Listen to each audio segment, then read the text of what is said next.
Romanos, carta de Paulo aos Romanos, capítulo de número 9.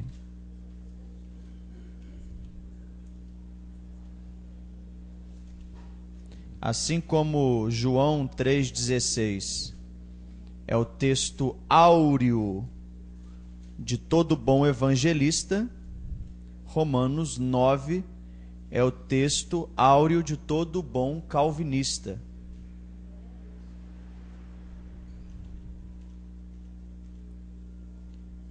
Capítulo 9. O relacionamento entre a justiça e a soberania de Deus na aplicação da sua misericórdia. Então, no versículo 14, o apóstolo Paulo, após ter dito que Deus amou a Jacó, no versículo 13, porém odiou a Esaú, ele vem no versículo 14 e diz: que diremos, pois, a injustiça da parte de Deus? E ele responde: não, porque Deus, ele tem misericórdia de quem ele quiser ter misericórdia, e ele se compadece de quem ele quiser ter compaixão. A misericórdia de Deus é aplicada de acordo com a soberania de Deus. Não depende de quem quer, versículo 16. Não depende de quem corre. Haja vista que o desejo por Deus, ele é a aplicação da misericórdia de Deus, porque a regeneração, ela precede o anseio da alma por Deus. O anseio da alma por Deus é uma consequência da regeneração. Então, não depende de quem quer e nem de quem corre, mas de Deus usar a sua misericórdia. Ele usa o exemplo de Faraó, e depois no versículo 18, ele diz que tem misericórdia de quem quer e também endurece a quem lhe apraz. Quando falamos que somos calvinistas, aquele que é desprovido de conhecimento teológico, aquela pessoa bem superficial nas questões teológicas, ela diz que eu não sou calvinista, eu não sou arminiano, eu sou de Cristo, eu sou da Bíblia, né? Como se calvinismo fosse uma pequena seita dentre o protestantismo. E eles falam assim porque nem sabem o que é calvinismo. Eles nem sabem que entre século XIV e século XV foi um período que é chamado de Baixa Idade Média. E esse período Baixa Idade Média é conhecido como período das trevas. E nesse período de crise, Deus, em sua soberania, determinou o avivamento. E o avivamento começou com os reformadores. E os reformadores têm como líderes da reforma Martinho Lutero, na Alemanha, e João Calvino, em Genebra, na Suíça. São os principais reformadores. Então, dizer que você é calvinista, ou dizer que você é protestante, significa que você está andando de acordo com a visão evangélica, com a visão da reforma, uma visão que estava em oposição ao catolicismo romano. E João Calvino, ele não desenvolveu uma nova doutrina.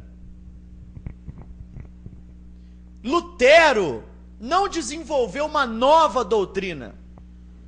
eles reafirmaram o credo dos apóstolos. Eles reafirmaram a convicção apostólica que é revelada nos evangelhos, a doutrina dos apóstolos. E a doutrina dos apóstolos, principalmente na pessoa de Paulo, a sua ênfase está na confissão de fé de que ao Senhor pertence a salvação, de que a salvação é monergística, é uma ação soberana de Deus, não porque Deus viu no homem alguma coisa que o impulsionasse a salvá-lo, ou previu fé no homem, porque, segundo a Escritura, toda a humanidade está debaixo da ira de Deus. A condenação está sobre a raça humana, descendente de Adão. E aí, os reformadores começaram a escrever livros ensinando que o homem não tem o livre arbítrio. Santo Agostinho, rebatendo Pelágio, dizia que o homem está morto e a sua vontade está escrava do pecado. Então o homem natural, ele não tem o desejo de buscar a Deus, reafirmando o que disse o apóstolo Paulo: não há quem busque a Deus, não há nenhum sequer, não há nenhum justo, todos estão mortos debaixo do pecado. Então, Lutero escreve o livro Nascido Escravo, dizendo que a liberdade de escolha do ser humano, ela está numa esfera de escolher somente qual pecado cometer. É como o viciado em cigarro. Ele não tem livre-arbítrio para parar de fumar. Ele só tem livre-arbítrio para escolher qual marca, se fuma Hollywood ou se fuma Derby. Então a liberdade de escolha do homem está no cativeiro. E ele não escolhe de modo nenhum voltar-se para Deus, porque essa escolha de voltar-se para Deus é uma ação do Espírito Santo, que liberta a vontade escrava do seu cativeiro. Aí, João Calvino, estudando Santo Agostinho e estudando os livros de Martinho Lutero, ele afirmou que o homem é radicalmente depravado. E aí, essa afirmação foi chamada de o primeiro ponto desenvolvido por Calvino, ou seja, o primeiro ponto do calvinismo. E só foi chamado de primeiro ponto do calvinismo na Holanda, no Sínodo de Dort, muitos anos depois. Então, quando falamos que somos calvinistas, é que nós concordamos com o pensamento de Santo Agostinho, de Lutero, de Calvino e dos reformadores. Se você fala que você não é calvinista, que você não está de acordo com o ponto, com o posicionamento protestante, luterano, reformado, calvinista, ortodoxo, fundamentalista, você está confessando que você está de acordo com a posição católica que perseguiu os nossos irmãos. Porque a posição do livre-arbítrio é católica, é pelagiana. A Igreja Católica abraçou por várias vezes no curso da história a ideia pelagiana. Ela abraçava o pelagianismo e depois se desvencilhava. Aí acontecia um avivamento, uma reforma, daqui a pouco ela abraçava de novo, e hoje abraçou de vez. E assim como a Igreja Católica abraçou a ideia de que o homem não é totalmente depravado, ou seja, que o homem nasce como uma folha branca, que o homem nasce sem pecado. Isso nega o ensino de Paulo, que fala que todo homem é nascido em iniquidade, como diz Davi. Que o homem recebe de Adão a natureza pecaminosa. E a ira de Deus, o ódio de Deus, está sobre Esaú, está sobre os indivíduos, porque toda a humanidade está debaixo do pecado. Agora, o fato de Deus aplicar a sua misericórdia em alguns, e o fato de Deus permanecer odiando o restante da humanidade, é inexplicável. Tem como você sondar. O arminiano, ele diz que Deus aplica a sua misericórdia em um, e não aplica a sua misericórdia em outro, manifestando a sua ira, dependendo do que essa pessoa quis, dependendo do que essa pessoa fez. Então Deus examina o que você faz, e dependendo da sua ação, Deus tem uma reação sobre a sua vida. Aí isso anula o que Paulo diz, não depende de quem quer, não depende de quem corre. Isso anula a justificação pela graça, que é um favor imerecido.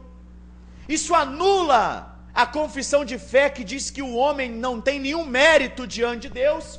Isso anula a pregação de Paulo, que diz que a fé é um dom de Deus. A igreja romana confessa que a fé,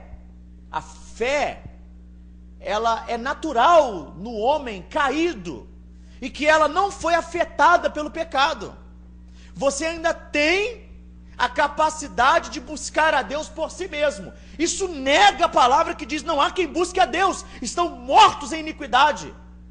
Então,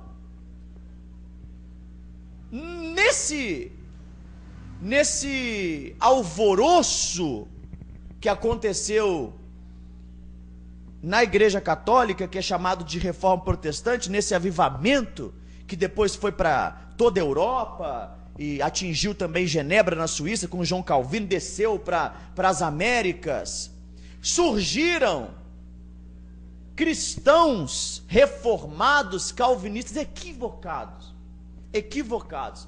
Eles entenderam mal o calvinismo. Se Deus tem os seus eleitos, se Ele tem seus escolhidos, então para que evangelizar? Então eles deixaram de evangelizar, porque Deus tem os seus escolhidos.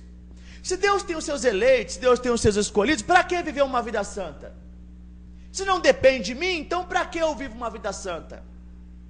E a motivação, então, ela foi mal interpretada, porque, segundo o hipercalvinista, já que tudo está determinado por Deus, então eu posso viver em pecado para que a graça abunde.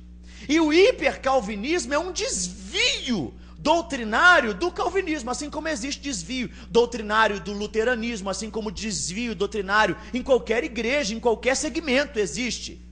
Aí os arminianos e os pelagianos, eles gostam de pegar esse desvio doutrinário e aplicar em nós, que nós não. O apóstolo Paulo disse: como nós que estamos mortos para o pecado, viveremos ainda nele. Nós abominamos essa confissão de fé, de que não precisamos evangelizar, porque entendemos que Deus determinou todas as coisas, de modo nenhum. Então por que eu evangelizo? Porque eu vivo uma vida santa, se Deus determinou todas as coisas? Aí, os reformados ensinaram, através dos puritanos, que o nosso serviço a Deus não é para conquistar a nossa salvação.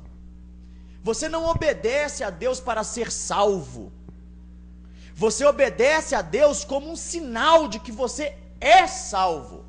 Porque para a obediência Deus te salvou. Deus não te salvou por causa da sua obediência. A sua obediência é a reação do seu organismo espiritual, de que a sua vida foi afetada pelo novo nascimento. Então eles começaram a ensinar: eu vivo uma vida santa porque eu amo a pureza, a minha natureza foi mudada. A minha natureza, que era uma natureza de serpente, uma natureza de porco, que amava a lavagem, agora é uma natureza inclinada para as coisas puras. Então eu odeio o pecado, eu não tenho mais prazer no pecado, eu nasci de novo, por isso eu vivo uma vida santa. Então para que evangelizar? Eu evangelizo porque o meu coração queima por anunciar a palavra de Deus. O meu amor sobre todas as coisas é o Senhor. O meu amor sobre todas as coisas é Cristo, o Senhor. Então, por causa desse meu amor, eu sou impulsionado em profundo quebrantamento pelos perdidos. E eu não evangelizo pensando assim, vai que ele é eleito, porque tem reformado que fala assim, eu evangelizo todo mundo, porque eu não sei, né, quem é eleito, quem não é eleito. Não, eu evangelizo no ministério de João Batista, e evangelizo no ministério de Jeremias. Jeremias pregou a vida toda, e o seu ministério aos olhos humanos, né, é um fracasso.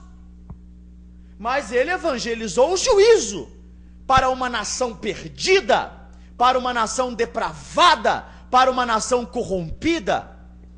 Então, quando eu saio pregando o evangelho, eu prego a toda criatura o Deus da Bíblia, os seus atributos grandiosos, sua ira, sua misericórdia, sua justiça. Então eu saio a pregar para a humanidade. Se dentre essa massa de descendência de Adão estiver ali um eleito, um escolhido de Deus antes da fundação do mundo, ele se converterá com essa pregação. Aquele que não é eleito, sobre ele está se amontoando ainda mais brasas de fogo. Mas anunciar o evangelho a toda criatura é uma paixão que queima no coração daquele que é nascido de novo.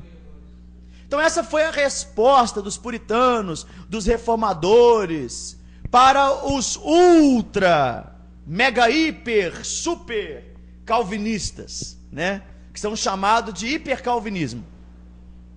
Aí você entende o que é depravação total. Aí automaticamente que você entendeu o que é depravação total, que você está morto e que não existe nada em você que impulsione Deus a aplicar sobre você a misericórdia, você entende que a escolha de Deus, então, a eleição, o novo nascimento, o chamado eficaz, a regeneração, é incondicional. Deus não viu em você e nem previu nada que o impulsionasse a salvá-lo. Qual condição, qual mérito, qual obra de justiça repousava sobre você que impulsionou Deus a te salvar? Você foi salvo pelos méritos de Cristo. Você foi salvo pelas obras de justiça de Cristo. Então, a não ser que Deus comece em você a boa obra, a não ser que venha sobre você a mão misericórdia de Deus, não haverá nada em você digno de aceitação, digno de ser amado. Aí, o raciocínio de que a Bíblia ensina que todos estamos mortos em nossos pecados, gera a ideia de que a justificação é pela graça mediante a fé, e de que a graça é um favor imerecido, e que não vem de obras, para que ninguém se glorie, e que não depende de quem quer. Então o apóstolo Paulo, refletindo sobre a condição de Adão, ele entendeu que a eleição é incondicional, e escreveu Romanos 9, escreveu Efésios capítulo 1, o entendimento da morte espiritual, do estado crítico do ser humano, ele vai gerando essa série de tópicos que vem eleição incondicional. Aí depois você vai entender que a expiação então é limitada. Por que a expiação é limitada? Porque a Igreja Católica ensinava que no fim todos serão salvos.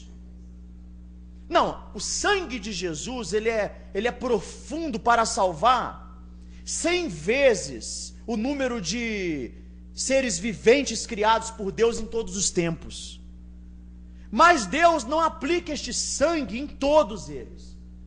Mas aí, irmão, você vai me dizer isso, você vai pregar isso na igreja, isso é um Deus injusto, isso não é um Deus do amor. Ô, irmão, isso é o Deus da Bíblia, ele se revelou a Abraão.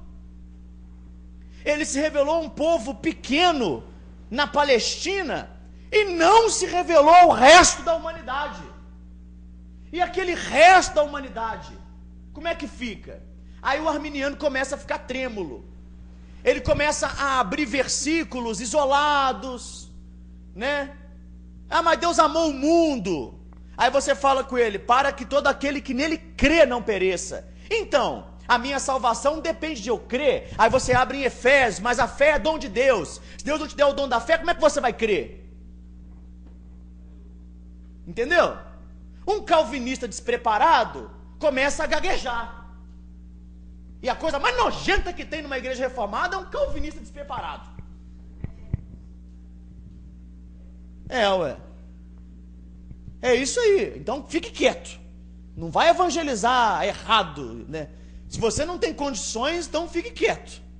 Porque você começa a ensinar a doutrina verdadeira, mas aí na hora que chega no momento crítico você não tem base para continuar argumentando, então é melhor parar. Então, meus irmãos, Deus não salvará todos os seres humanos. A Igreja Católica fala que por fim todos serão salvos. É universalismo. Universalismo. Mas aí, e o lago de fogo e enxofre, que é eterno? E o que a Bíblia fala? Eu conversando com uma pessoa que é contra o calvinismo, que é contra a doutrina reformada, porque o calvinismo é uma reafirmação da doutrina bíblica que exalta a soberania de Deus na salvação da humanidade, tá? Lutero veio antes de Calvino, então eu estou querendo dizer que calvinismo não é um segmento doutrinário aonde um grupo de fanáticos vai seguindo aquilo e se desvia do evangelho, da Bíblia, de Jesus para seguir o calvinismo, não. Olha só, segundo o que percebemos na Bíblia, não existe oportunidade de salvação depois da morte. Existe? E como é que faz com um índio que nunca foi evangelizado, nunca conheceu Jesus? Ah, ele será julgado pelo que ele conhecia do certo e do errado. Não, é julgamento pelas obras. Porque o novo nascimento é o seguinte, ó.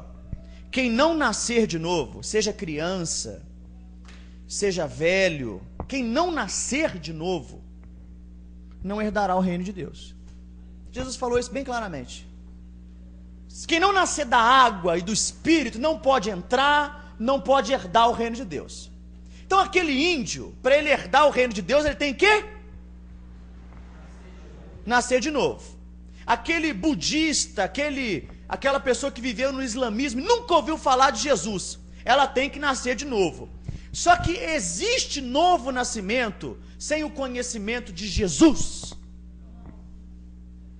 Então, esse conhecimento de Jesus, que no Antigo Testamento era a pregação teocêntrica, através de figuras, de cordeiros, a expiação, por isso houve salvação no Antigo Testamento, a aplicação da redenção no Antigo Testamento, não veio sobre todos os povos, não veio sobre todos os povos. Então existe possibilidade de salvação sem o conhecimento de Deus, que Deus revelou a Abraão. Então a expiação ela tem que ser limitada a um certo número de indivíduos. Não sei por que Deus quis fazer assim. Ele não quis salvar todo mundo, e a prova disso é que ele não se revelou a todo mundo. Nós que vivemos num país cristão, nós temos conversões psicológicas, porque existem muitas igrejas evangélicas. Aí existem pessoas que aceitam Jesus, existem pessoas que rejeitam Jesus. Então você é acostumado com um ambiente onde existe a possibilidade de se rejeitar Jesus. Mas e aquele povo que nem conheceu Jesus? Entendeu? É muito simples você pegar assim, no meio em que você vive, num país cristão, e querer examinar a teologia baseado nesse ovo que você mora, nesse círculo que você mora, mas é muito maior. Aí nós entendemos que a pessoa não rejeitou Jesus, foi Jesus que não a salvou, não aplicou nela os benefícios da regeneração, porque se ele tivesse feito isso, a pessoa não rejeitaria. Aí nós entendemos que, além da expiação ser limitada ao número de indivíduos, porque Deus não salvará todo mundo, ele aplicará sua justiça nos condenados ao inferno com ira, e aplicará a sua misericórdia nos eleitos que mereciam o inferno, mostrando o seu favor imerecido em Cristo, e automaticamente esse favor imerecido em Cristo que recai sobre os eleitos é eficaz. A palavra de Deus não volta vazia.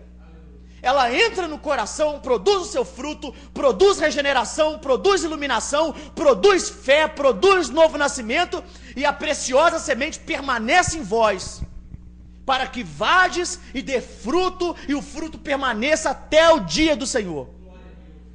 Então a consciência